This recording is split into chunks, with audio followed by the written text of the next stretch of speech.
Imagine staring into the eyes of a masterpiece that has puzzled art lovers for over 3 centuries, and now a bombshell revelation claims to unveil the identity of its enigmatic subject.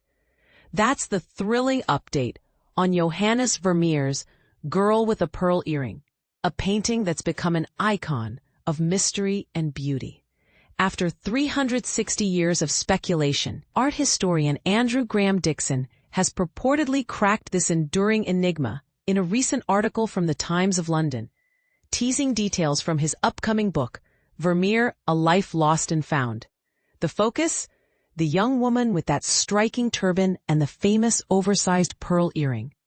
Graham-Dixon argues that Vermeer, the Dutch artist who created this work in 1665, primarily painted for a wealthy couple in Delft, Netherlands, Pieter van Ruijven, and his wife Maria de Knuyt.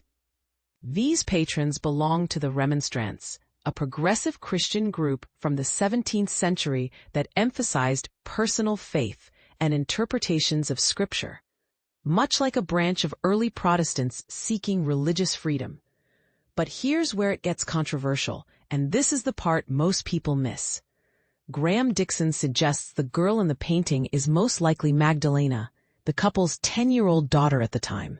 He points out her attire, which resembles Mary Magdalene, a biblical figure who followed Jesus.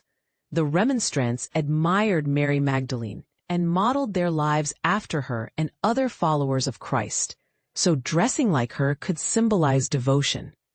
Graham-Dixon explains that Magdalena, around age 12 by 1667, might have been part of the Collegiants, an even more radical offshoot of the Remonstrants that Vermeer himself grew up in and attended gatherings with. He believes every one of Vermeer's paintings drew inspiration from the religious convictions of Maria de Knuyt and her circle, including the artist. Of course, not everyone is buying into this theory, and that's what makes this debate so fascinating. Ruth Millington, author of Muse, Uncovering the Hidden Figures Behind Art History's Masterpieces, offers a counterpoint in a Daily Mail interview.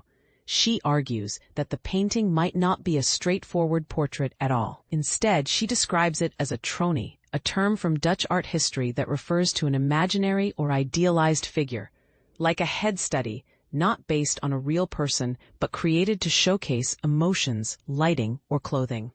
For beginners diving into art history, think of a tronie as Vermeer's way of experimenting with expressions and styles without tying it to biography, similar to how modern artists might sketch fantasy characters to practice techniques. Millington emphasizes that the allure lies in the mystery, not in pinning down an exact identity, and warns against simplifying complex art as mere snapshots of real life. Vermeer himself was renowned for this elusive quality. As noted in a BBC report, unlike his peers who painted clear narratives or scenes, Vermeer often left meanings tantalizingly out of reach, inviting viewers to ponder and interpret.